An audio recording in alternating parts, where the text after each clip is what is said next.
This video mga idol, tuturo ko sa inyo paano pagtanggal ng spring. What's this mga idol? Basic tricks lang mga idol, pagtanggal ng spring sa lining. Oh my god. Gamit ang straw mga idol, ipasok sa gitna tapos atakid pataas. No. Yan, isang cut spring. Tanggal mga idol. Yan o.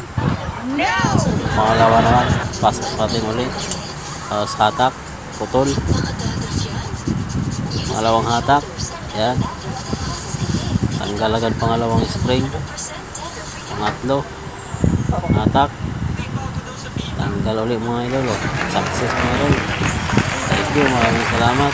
Bye bye.